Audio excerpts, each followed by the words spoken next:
This entire military is one cohesive, dedicated force. And the threats to our nations, they don't sleep. They're watching our every move. Iran, Russia, China, North Korea, ISIS, Al-Qaeda. They may be watching this right now. Our military should not be mistaken for a cable news gabfest show. We don't care what you look like. We don't care who you voted for, who you worship, what you worship, who you love. It doesn't matter if your dad left you millions when he died or if you knew who your father was. We have been honed into a machine of lethal moving parts that you would be wise to avoid if you know what's good for you. We will not be intimidated. We will not back down. We don't want war. But if you want war with the United States of America, there's one thing I can promise you, so help me God. Someone else will raise your sons and daughters.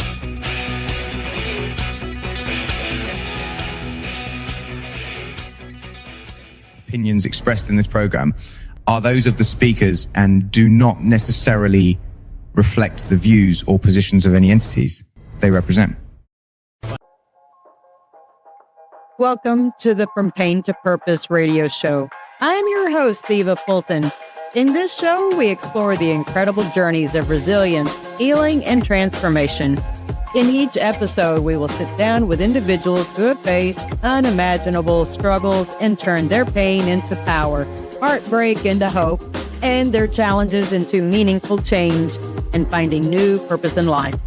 Through candid conversations and inspiring stories, we will uncover how pain, whether emotional, physical, mental, or spiritual, can be the catalyst for profound growth and a deeper sense of purpose.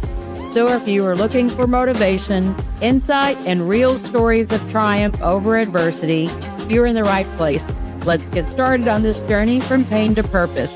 Let's give veterans a voice through Military Broadcast Talk. Hey, welcome everybody to the From Pain to Purpose radio show. Today is Saturday, December 6th, the year of our Lord, 2025. And I am super stoked about my guest today. Yep, I got super dressed up and I am in my sweats because I was like, I got to channel Bulldog, and I knew he'd be proud that I actually made it to the gym today. It's been about a month since I've been to the gym. I've got a little rusty. I was there with a headache, but I was there. And, I think it's really one of the important things that we need to make sure we address as veterans. Pain, I build the show on 4 pain pillars, and it's physical, mental, emotional, and spiritual. And when one of those starts weakening, and I've talked about spoon theory before, and having pain, how do we manage some of these things? How do we set realistic goals? How do we make sure that we are taking care of the core body of who we are? And that, comes also knowing some of the folks that can help us in that journey. So Joe Bulldog Adcox, he's a former sergeant major in the Marine Corps, over 20 years of experience with fitness, of course, as a sergeant major, who wouldn't be? But he's worked on the coaching side of things, mentoring, physical fitness, and understands that, never quit attitude's important. He makes sure that he motivates and teaches clients that their hard work is not just as important, but it's also the consistency of what they're doing and keeping up with their fitness goals. So welcome everybody to our interview of the week with Joe Bulldog Adcox. The interview of the week is brought to you by Jersey Mike's, a sub above. There we go. How are you? I'm doing well. How are you? Good. And let's see, I know you're based out of Florida, but you are traveling, and the whole idea, as I think we were talking briefly before the show, is you can train from anywhere.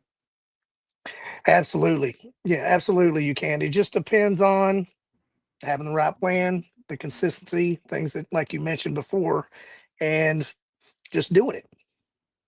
Good. All right. So, how did you decide to make this switch in fitness after you got out of the military?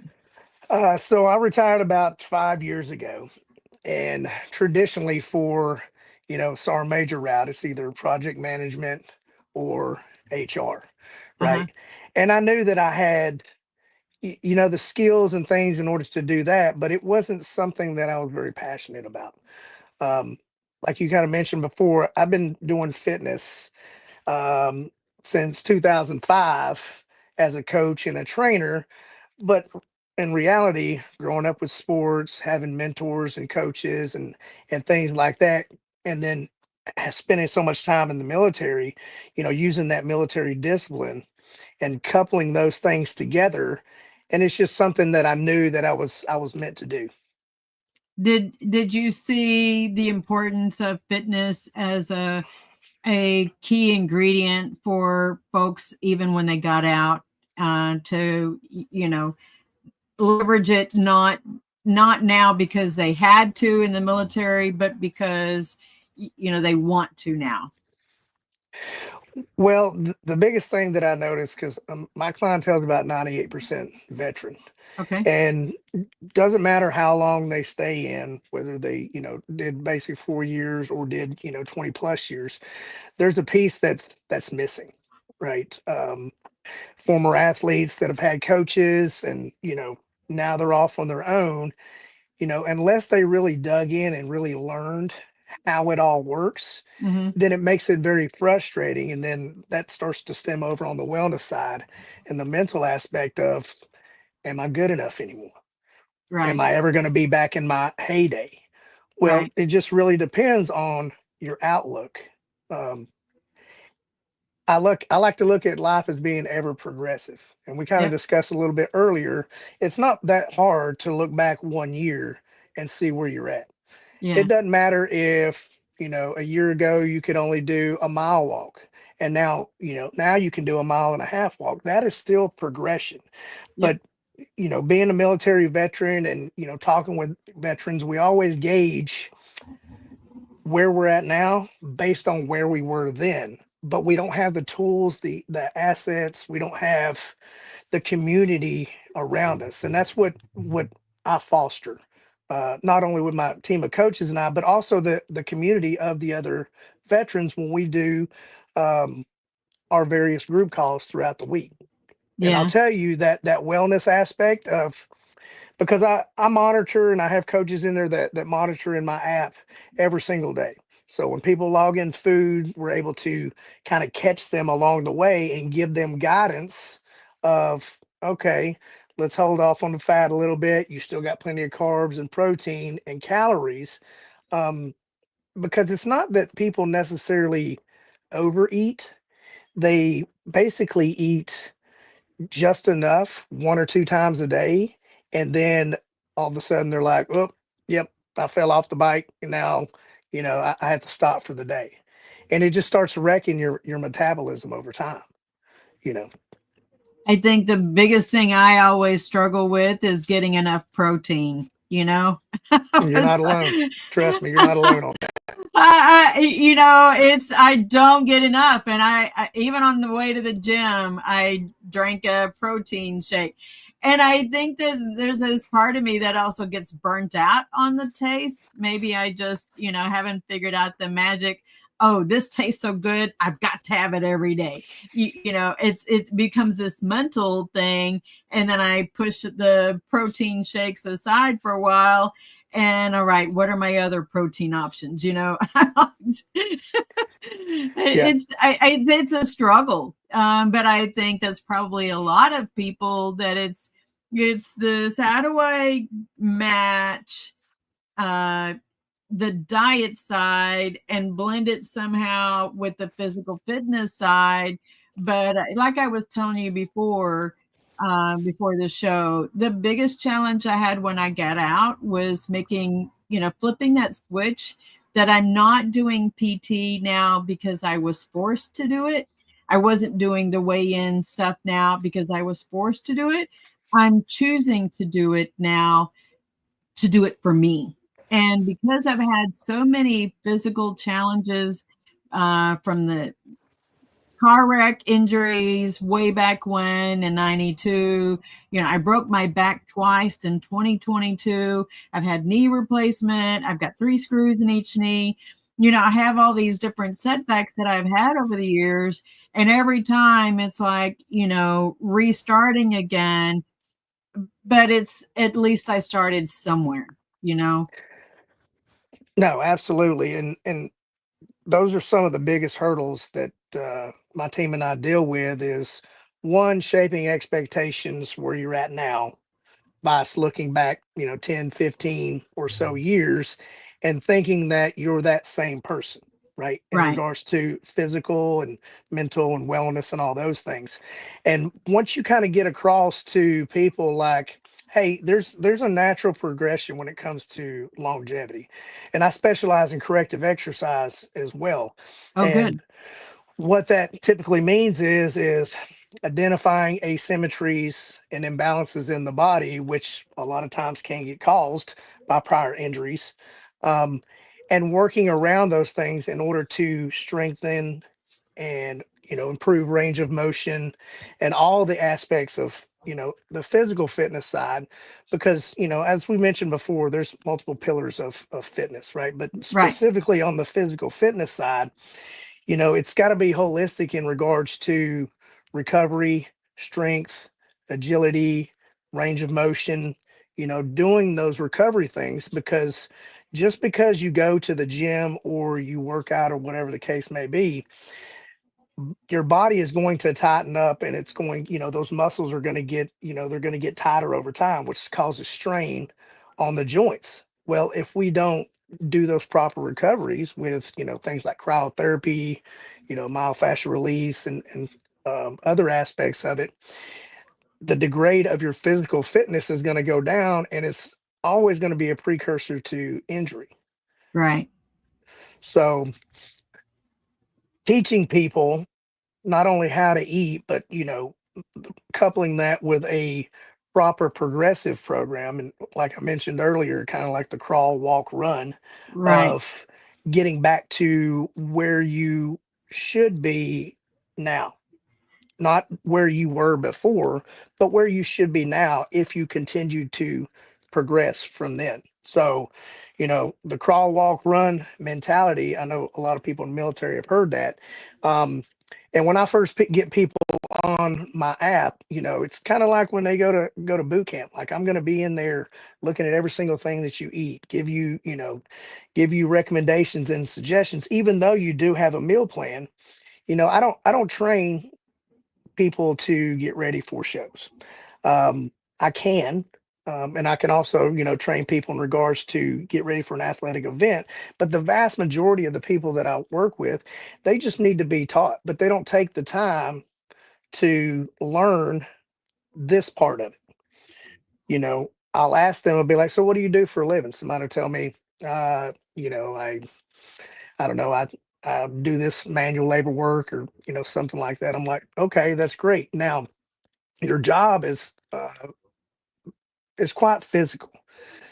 But if you don't train for that job, it's like showing up to a football game and thinking that you're going to be the greatest thing on the field. But you never train. All you do is show up for games. You're going to get hurt. You're going to have to sit the sidelines, Right. and you're not going to be very good, right? Um, I like to tell people, life is your sport. You want to be good at it. You don't want to have to sit the sidelines because you've got injuries, you've got health issues and things like that. And I'll be like, have you ever, taken a curriculum, or have you ever taken the time to learn how to do that? Because if you Right. haven't, you're not good at your current profession because you just started one day. No, you had to learn, you had to get taught, right? And then that is what I like to call people get empowered. And when they get empowered by knowledge, now it's not something that they struggle with, it's something that they start to strive in order to get better at, when they start to realize that, you've got to train the mind and get educated and then the body will follow. And it's the same thing when it comes to the mental aspect of it, you know, the power of positive speaking, right? Saying things in a positive manner. And then that way it kind of helps and exudes, you know, everything and everybody around you. Um, and not looking at taking care of your own self as being selfish, but looking at it as an investment for, you know, being there and being more productive and being able to help the people that are around you that depend on you the most.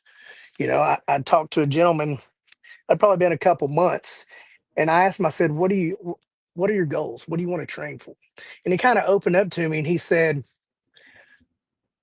I'm in my early 40s and I've got two, you know, small kids. And he said, if we were out somewhere and somebody picked up my kid and took off running, he goes, I don't know if I'd be able to catch him. Oh, Right. And that really yeah. hit home. And I was like, so how about, you know, if that's something that, you know, is in the back of your mind, you need to train. And if Yeah. you train and you train properly and you understand rather than here's your program, here's your meal plan, get on it. Well, we all kind of need a whiff them. We need to know the why, not, you know, just Yep. like, oh, let me ask the why of everything, but you know, what is it that is that really that pain point is what we like to call it. You know, what is that pain point of why we are talking right now? Yeah. And once they understand that and like, okay, there's no quick fix, and that's why I love fitness. There's no cheat code, there's no hacks. You know, there are some things out there, but And you it's can not for see measurable longevity. results. You can see results. You just have to work toward it. Yep.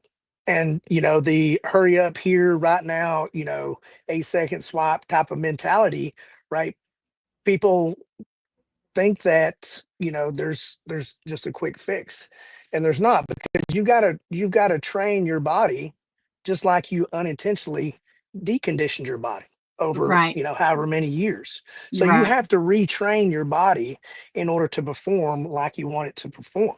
And it doesn't take nearly as long as it did to get there, right? But if you just start on a regular app, up, here's your workouts, there's no real people in there, and you're just, you know, putting things in there, that gets kind of old after a Yeah. while.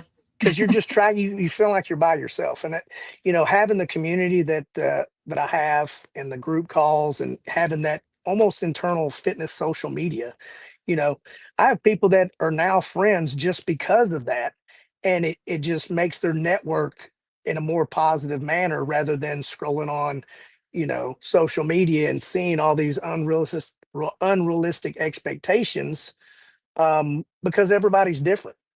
Right. Right. That makes So the sense. mental aspect and understanding why it's important, you know, for longevity purposes, because I'm not going to depend on the VA to take care of me. I'm just Oh, not. right. You know, I go there annually for my blood work and my checkup and things like that, but you know, it's not one of those things where, oh, I got this ache in my knee, let me go get some medication for it, because Well, you know they're it's gonna. still the onus is still on us to take care of us. We know our Absolutely. bodies the best. You have to listen to your body. And it starts with what you're putting in your body, but then what you're doing with it as well. That's one of the, I think, the main things that you know, it's if you go to the gym but you haven't addressed what you're the garbage in garbage out mentality side of things, what you're putting in it, then and you're still doing the potato chips and the sodas, so you're expecting to perform at 300 pt level, but you're ingesting all of the wrong stuff, you're not going to get the right results. So I like the approach on, you've got to be realistic with your expectations that this is a holistic approach. I think when we were talking for the show, it was like, equating it to, a vehicle. If you put high octane fuel in the gas tank, it's going to perform better than the, 87 version. No, absolutely. And I'll ask people that question, be like, so where you were you born? what type of vehicle would you consider yourself? Are you a Yeah. muscle car, or you a bus? Like, what are you? Right. And it doesn't really matter, what that vehicle is, as long as you look at your body in the same regards to your vehicle. Um, I don't know how I'm a many times. 23 GMC Sierra, by the way. So There you go. And see, yeah. But see, that's the thing though. Like, you'll see a lot of times the older demographic, right? They'll be out there waxing their cars. It very, very rarely ever leaves the driveway, but they're super proud of it and things like that. And it's just like, you take it and get its maintenance done, you wash it, you take it out and drive it every once in a while. yeah, But we're not doing that for ourselves, right? we're right. putting we're putting most of our time and effort in other things and other people, which is important, especially when it comes to putting time and effort into other people. But again, if our body, or our mental state is slowly degrading, then how much longer are we going to be able to do that? Right. We're What's just a not. good way, do you think, for people? I'm not a proponent of, the New Year's resolutions. I told you that my word for the year was elevate. And I think I've been hitting all the different factors elevate this year. So I'm really proud of myself for that. But I know I'm going to have to come up with a word for 2026. But in doing so, I think there's that stretch for folks. How do I get through the holidays with, the challenges of going to different events? And, there's lots of unhealthy food. I was having a conversation with a coworker, and the idea is they're going to cater everything. I'm sure there's everybody's going to pay like $15 a plate or whatever to participate. I can't eat that food because I only do organic and glutamate free. So, I have this, quite candid conversation with my friend. I said, I'm just letting you know, I'm going to be bringing my own food that day. I can't eat that stuff, Um, and that's a choice, but it's a choice that I think is important for me, and not having the headaches or paying the consequences of eating that stuff. And so I can't let peer pressure influence that I need to eat what everybody else eats. I've got to take care of me so that I don't have the headaches. I mean, is that a fair enough approach? Or do how would you manage, talking with a client that recognize these things, and how do I manage holiday or large gatherings, with these temptations? Because that's really what it is, the temptation to go with the flow with everybody else. So, very good question. And Okay. some of the feedback that I got from my clients, and I asked specifically after the holidays, how was this holiday, being the first big one of the holiday season, being Thanksgiving, how was this year different from before?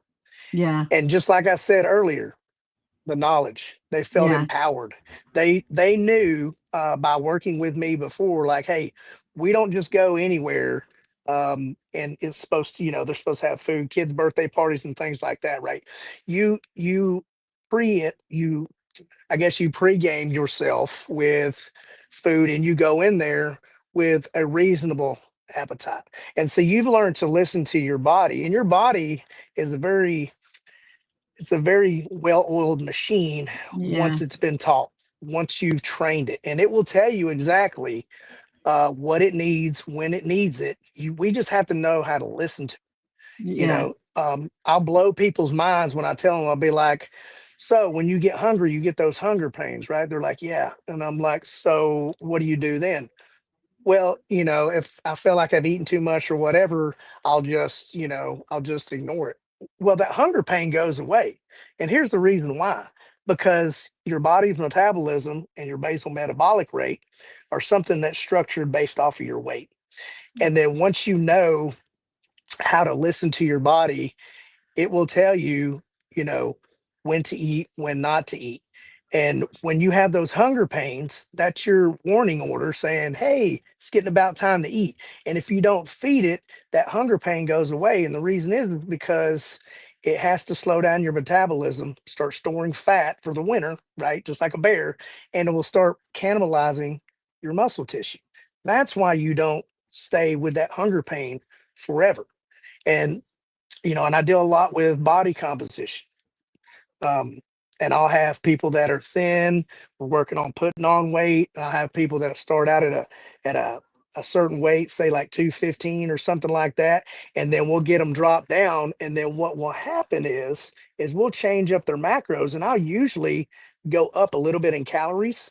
And Mhm. the next thing you know, this 215 looks completely different from the 215 before Oh, because we've right. changed the composition of the Because they muscle and the lost the fat. fat and gained the muscle, and now they wear it differently. Clothes are going to fit differently too. Exactly. Yeah. Yeah, And the biggest thing to remember with that is, and what I, teach and coach is, it's all about the macronutrient spread. right. I I think I start think out, when we talked, I'm supposed to be on a 50-30-20, right? yep. But getting that 50 to 80 grams of protein is tough. It's tough. I mean, Yeah. Especially being out, right? And as people learn how to eat with me, again, they feel like they know what they're doing when they're out and about. They go to, they have to stop like, somewhere like Chick-fil-A or go to an Italian restaurant or something like that. Well, if they have no clue of where they're at eating for that day, what do? We pretty much like, yeah, kind of nibble or let me get a salad or whatever. And then next thing you know, you've undereaten you have been under eating for right. so long that your body is in a constant state of stress, right? Because it's not getting fed what it needs, and it's having to compensate for it because the body will always go into survival mode. Always. If Um, you see me at work, because I do pre-pack my breakfast and lunch by the time, so I'm leaving the house at 4:10 in the morning. I'm getting it to the office at 6 o'clock. I'm already hungry by the time I'm getting there at 6 in the morning. So I'm eating my yogurt with honey and cod liver oil. Oh, we lost him. Uh, yeah, we lost him. Hopefully he'll be right back. I know he's gonna. There he is. I'm back. Okay. So I eat that breakfast, and then by like 10:30, 11, I'm starving again. But that's usually by my biggest meal, and I have a snack afterwards before I leave, because by the time I get back to the house, it's already 6:30 and I'm in bed by 7:30. So I have to eat my main foods at work, and I'm like grazing all day long. I mean, I think it I feel funny saying that, but I've got food at my desk all day long because I can only eat a little bit at a time. I only have half of a stomach. So I'm literally grazing all day long. And I don't know. Does that sound funny that I say that? No, I mean, one of the biggest things I preach is like breakfast for most people is actually the meal that they can control the most, whether Yeah, you eat before you go to work or whatever the case may be. So setting yourself up for success with, the 50-30-20 of the macro spread, and coming out of the chute, what I like to say, about 400 or 500 calories, your body has something to work with. A right. lot of people run into, the problem that they run into is they'll eat a little bit in the morning time, and then like, yes, I'm starting off great, right? And then it doesn't match up with the physical activity. They'll be physically active throughout the day, or go work out or do their workout in the morning time, but then they'll start eating more as the day goes on. But you were physically active, and it's not matching up. Right. So it really depends on people's schedules as well, because I deal with people in all different time zones, and people that, work overnight, nurses and things like that. It's like, okay, maybe your morning is in the evening time, but it still Yeah. doesn't matter. Whenever you break that fast of sleeping, um, think about it. If you sleep, we'll say what a lot of people, on average, about between 6 and 7 hours. Yeah. And then you hit 100 calories, and then here it is like, oh, it's lunchtime, it's noon. You've basically been fasting for, over 12 hours, Right. every single day. And then you're physically active in the morning time. And then your physical activity starts to drop towards the evening time. But yet we're getting hungry and hungrier. And then dinner, our last meal of the day. Everything is mismatched. It's right. It's not Exactly. aligned. Got it. And that makes sense. All right. So I know you're going to have to go. You have some family, you believe in work-life balance, and you have some family stuff to do. What's a question that I should have asked but didn't ask about, this whole idea of fitness and I can't help but recognize that, we lost, somebody to suicide the other day. I mean, not that we're probably not seeing them every day, but this was one that was in the news, very prominent. And, maybe part of it is just the context of starting your day out with fitness. And, what's probably a question that we could ask, that I could ask you, that helps people reframe that a lot of the skills and things that we learned in the military are still just as applicable in the civilian life. But because we got out, we dumped that, like we dumped our rucksack and said, I'm not picking that up again. How do we purposely pick some of things back up, because they really are who we are? I'd say it's all about picking things up where you're at. I'd say it's basically just not knowing how, because when you go through whatever boot camp, and then it's constant instruction, it's constant coaching, and then you pay attention to those things, and then boop, you flip the script. Now you're the one teaching and mentoring and coaching, right? And we kind of lose that because we don't have that anymore. We don't have those And have Marines or those somebody telling soldiers. us, nobody's in my ear yelling at me to do this, but we have to give ourselves permission and grace to now do that because it's good for us. Yeah, and I'd say probably the question that you didn't ask is, why is it that I do what I do, and Okay, why I yeah. started doing what I do? The main reason is, I kind of started it as a hobby first, because as soon as I retired, I started managing a gym, a smaller gym, and I learned the business aspect of it. The fitness industry can be very not nice sometimes, right? Looking at people as dollar signs or looking at people as a number, that didn't sit very well with me.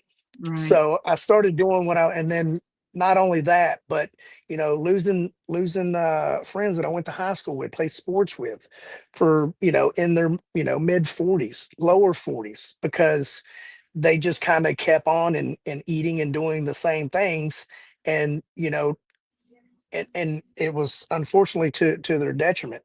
And then on the military side, the mind and the body are very closely related.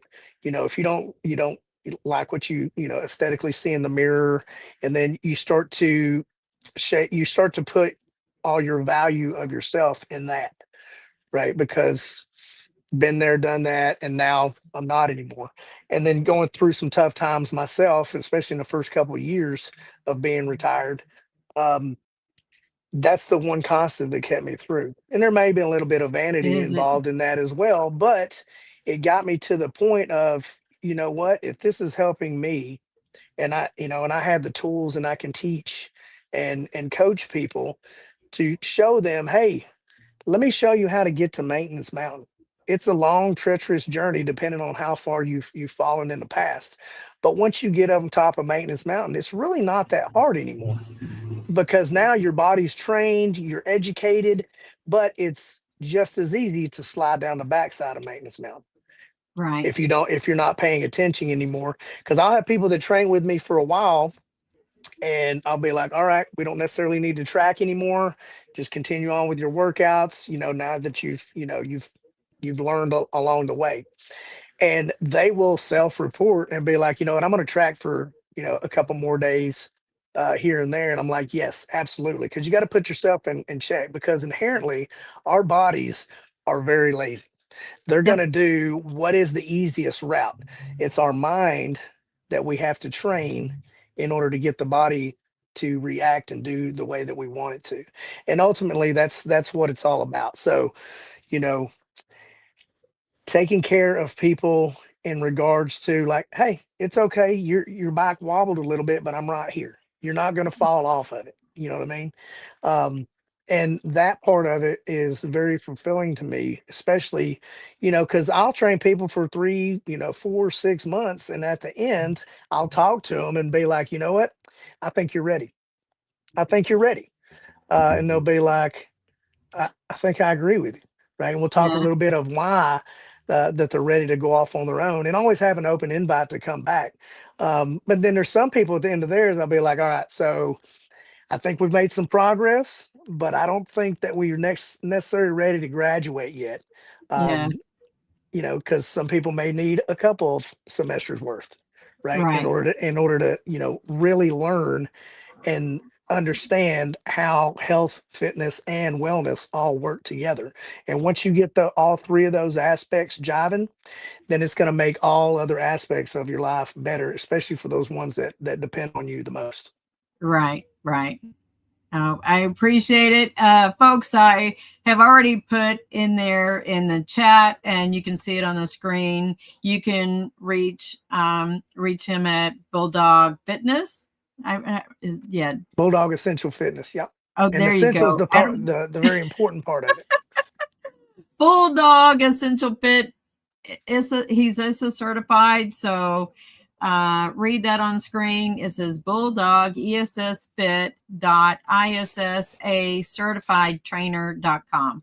But you can also find him out there on social media, Joe Bulldog Adcox.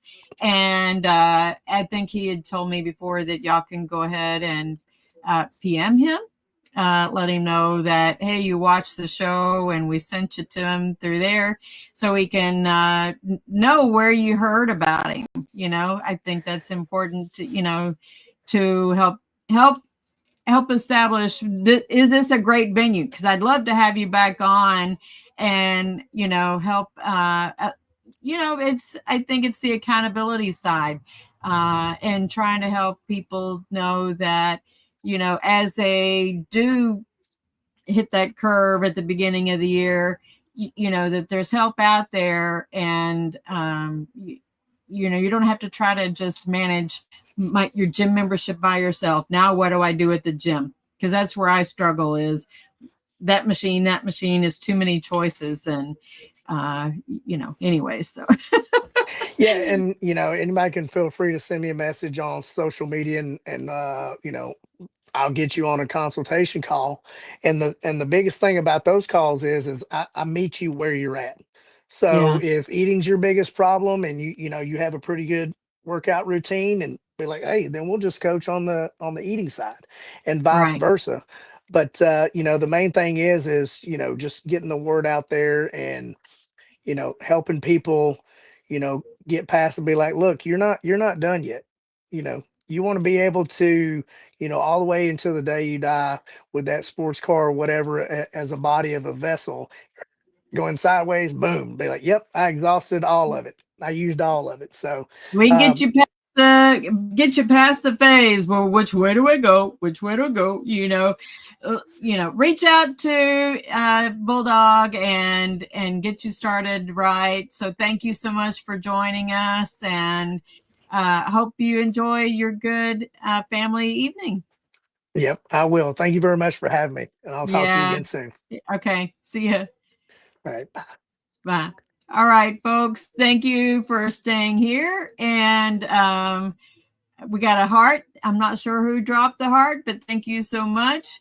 So, why is it important? This health journey of mine. I think I've been pretty open about health. I have struggled over the years from a variety of different ailments. Um, some of it is caused by what you see in the background. I do have Gulf War syndrome, Gulf War illness. It is a thing. I've been part of the American University study. There's a diet study that's out there. You can Google it. I think part of it's been sponsored by the VA. And that is to go organic and glutamate free. It has made a huge it has made a huge change in my health and fitness side of things. I suffer from really bad headaches. And I've had one today. I don't know what has slipped into, something that I ate in the last couple of days. My body is very sensitive and I get headaches. So I went to the gym with a headache. And why did I do that? Folks, I haven't worked out in a month. I don't like that I haven't worked out. I don't like that I try to stay pretty physically fit, but I knew that even though I was not feeling good, all I did was scale back what I did. And I only did a mile on the elliptical. I didn't do 2, 3, 4 miles. And that was, I did enough to help get something in. And then I did some, free weight stuff. I did some, I did do some leg presses because I tried to focus on getting some of the exercises that I need for my hiking, because hiking is one of my big fitness goal sides of things. It's my physical outlet for stress, for just getting the fresh air.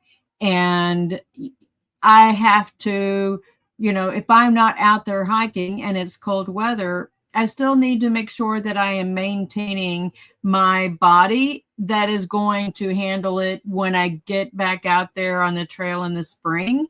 And I'm not now just, mush legs that isn't going to be able to, work on the Appalachian Trail. That's where I go. Most of the time I go out on the AT with a pack. You saw the intro video that I did. That was hiking on the Camino de Santiago in Spain. And so, my brain has been very focused. I want to get back there on the trail. I want to get back on the Camino. But I know I have some health things that I'm looking forward into doing after the first of the year, that I can't schedule any of those big events until I am in recovery mode. And I will be transparent about that stuff when I have some dates and everything. Here's it. I think Terry, she popped over on here and gave us a comment. She says, I think food does play a big role in overall health. Yes, it really does. My body is really, really sensitive. And I've had to make some of these big changes. I was so excited to, so I went and got groceries for the week, got some chicken. They had organic chicken at the grocery store for $5. I was so excited. It was organic and it was free range. So that was a big win. And I got some veggies. I've got a bison stew on the stove right now, so I'm ready to get dinner. But I really focused on what are my options. Like I was telling you, I've got to, so the ratio that I'm supposed to eat, this is for me, is 50 to 80 grams of protein a day. And then 30 carbohydrates, 20 fats. And it doesn't take long, and there are apps out there, guys, that where you can track some of these things. So one of them is the MyFitnessPal app. I don't know if you'll have that, but that's one of the apps. There's some other apps out there. I love tracking my fitness inside Pacer. So I have a couple of different apps that I use, and I have dive logs. I have all kinds of stuff in here. When I'm out there on the trail, I use the Gaia GPS app, but there's also another one, actually a couple of other ones. Trail Link is another one far out, and there's the Hiking Project. But one of my goals next year is to add in golfing. So I'm a PGA Hope. If y'all can look this up, PGA Hope is the golfing for veterans. Why do I have a smudge on my eyes? Sorry. Look up PGA Hope. They teach veterans how to play golf. They have some one-on-ones and groups, and it is a good camaraderie event, camaraderie side of things. One of my very first interviews last year on the From Pain to Purpose show is Deep Sea Valkyries. DSV currently has their applications open if anybody's looking at diving and scuba diving. That is scuba diving out there in the Bahamas. Man, it is so amazing. I had never dove before joining on with Deep Sea Valkyries, but I got my scuba certification. I'm actually an advanced diver. Love going out there and diving. It's just beautiful. Yes, I love swimming with sharks too. I'm kind of crazy like that, I guess. I'm trying to think, what else have I done? So hiking, obviously, between this, I love getting out there. I didn't realize until recently, thinking about hiking, I've taken my kids out hiking. Even when they were little, I used to, when Jordan and Josh were little, I took them, out there, going to the different castles. I just really enjoyed getting out there and smelling the fresh air, looking at, the history side of things. I had Josh in my backpack. There's, the kid backpacks, the toddler ones. I backpacked everywhere. I even used to mow the lawn with him in the backpack when I was in Killeen. But I just am out there all the time. I'm just as comfortable outside in the woods as I am being nerdy in front of the computer. So anyways, I know I'm kind of nerdy like that, but that's okay. But it's these things that have kept me, going. So I broke my back twice in 2022. And for any of those folks in North Texas, you saw me really from about late 2019 to early 2023. I was walking around in a walker for about 4 years, I guess. Yeah, is that right? 2 or 3 years. I was walking around with the red rollator walker. I had plantar fasciitis in both heels, really, really bad, was getting the heel injections, had the surgery on my right foot during COVID, and then ended up breaking my back twice in 2022. So I've had plenty of setbacks in the last few years, but I just keep, whenever I have that setback, I just get back up and get moving again. And, like I said, and what Joe was saying a while ago, you don't have to start where you were. I mean, you can kind of maybe test to see where, what you could do, but you don't want to overly be aggressive and try to, think that you're going to go to the gym and run an 8-minute mile on the treadmill when you really need to be at an 11-minute mile. Start slow. It's okay to start slow. Give yourself the grace. to do it incrementally, because if you bite off more than you can chew, then you're going to end up with an injury. And we don't want injuries. That's going to set you back more. You're going to get frustrated. And that then you're going from both, not just the mental pain, but now you've got the mental and emotional pain that you're aggravating, and your stability is, not going to be there. So slow it down. Give yourself grace. It has taken me a long time to learn how to give myself grace and be disciplined, not just from the food side, but also from this physical fitness side, and making sure that, when I get out there on the trail in the spring, I can't expect that I'm going to, go up towards Pennsylvania, where all the rocks are. I'm probably gonna be nicer to myself, start at the local trails that are not quite so rocky, and then build back up over there, because I need to finish Pennsylvania, and then I can also go back and go to Virginia and start south, because I want to get more miles in. I posted the other day, I've logged over 2 million steps this year. That is just phenomenal. I'm so excited. Who would have thought that Eva would get over 2 million steps? But this is a big deal for me. I can't believe that I got over 2 million steps so far this year, and the year's not even over. Obviously I need to get to the gym more if I'm going to be able to get more steps. But I'm just excited that I got, that I've logged 2 million steps so far. That was really shocking. Thanks, Terry. That is awesome. I just couldn't believe 2 million steps. That was just crazy.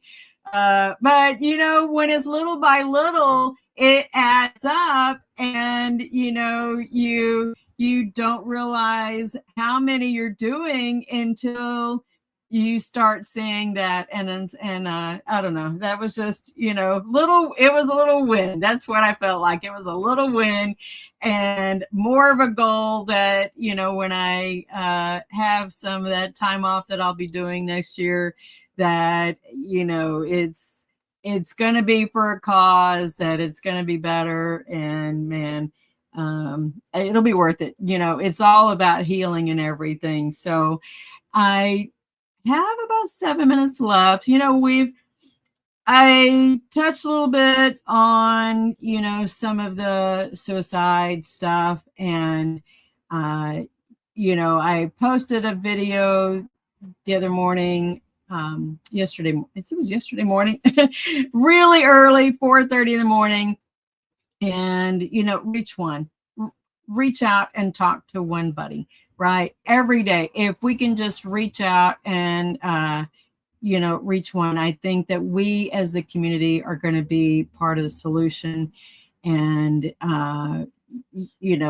we don't have to necessarily leave it to only the VA, but we can be part of the solution. And it starts with ourselves.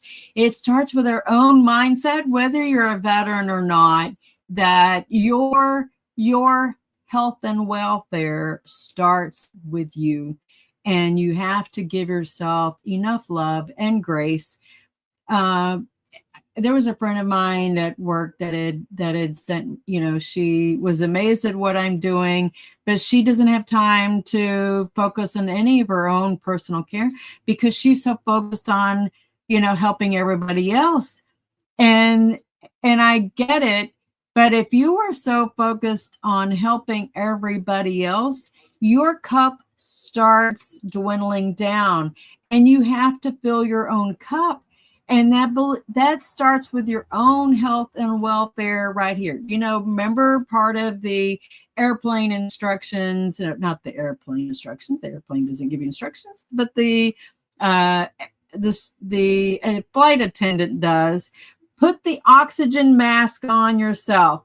Then you can help somebody else. And that's not to sound selfish, but it is self-care. You have to take care of you before you can help other people. And it's not selfish, folks. I'm letting you know, you are giving yourself the love and grace that you have to take care of who you are. about its self-preservation, and that's not being narcissistic, that you have to take care of you before you can help other people. And there are a lot of caregivers out there, and that's great and fun and dandy, and I'm not trying to take that away from you, but you have to take care of you, or you can't help take care of somebody else. That's just the bottom line. You have to take care of you. And if we're only leaving it up to a pill solving a problem, then the things that they taught us in the military about fitness, remember, an idle mind is a devil's playground. We have to stay plugged in to keep ourselves occupied. Pick up a habit, write, journal, do something artsy, crochet, do some woodworking. I mean, if physical limitations is part of the issue, then help do something that is not physically demanding. I hate saying this. Don't do something that's so physically demanding that you're, breaking your profile. I'm going to use a good Army word. Don't break your profile, but you do have to work on doing some healing. So, I have some great guests coming up in the next couple of months that I think is going to really be a part of that. So David Morrow let me open up my notes.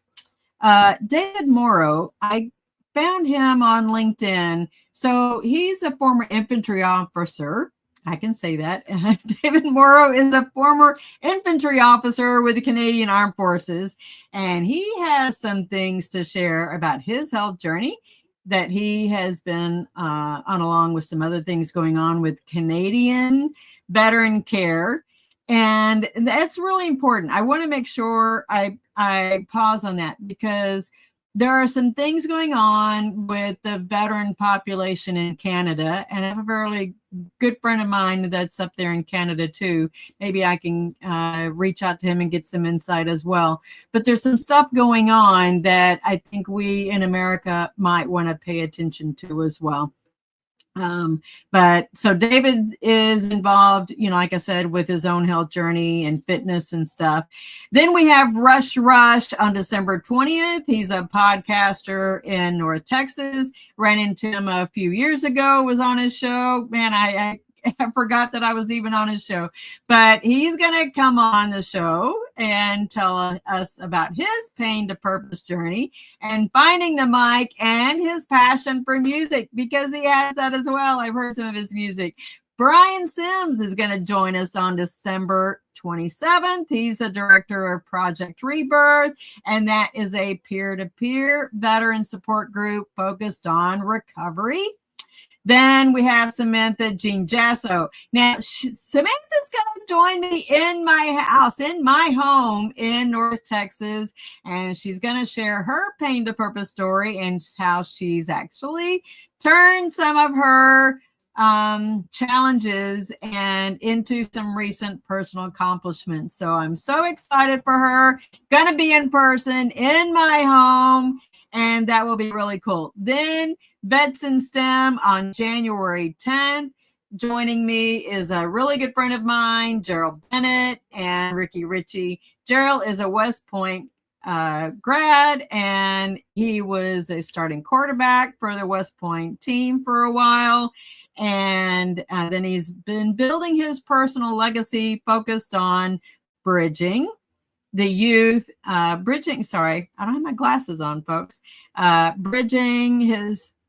the gap between youth and the pipeline to STEM career fields from cradle to career in low-income areas. And then we have Ricky, who is leading the space on recruiting veterans into the STEM career fields through his organization called Telecom for Vets Inc. And I think there's going to be a great opportunity and conversation to have these two veteran-focused areas, from youth to veterans, in the STEM field. And I think we're going to have some great collaboration before our very eyes. So anyways, thank you all for joining me today. And I hope you all have a very blessed week. And be blessed. See you on Monday with the Revivalist radio show. Talk to y'all later. Bye. Ladies and gentlemen, thank you for tuning in to Military Broadcast Radio. As we wrap up today's show, we want to remind you that the podcast of today's episode will be available right after we go off the air. So if you missed any part of the show or want to listen again, be sure to check it out. And remember, we're here to support and honor our veterans. Your stories and experiences matter, and we are committed to giving you a platform to share them. That's right. We're here to give our veterans a voice. So don't forget to catch the podcast and stay connected with us. Giving our veterans a voice.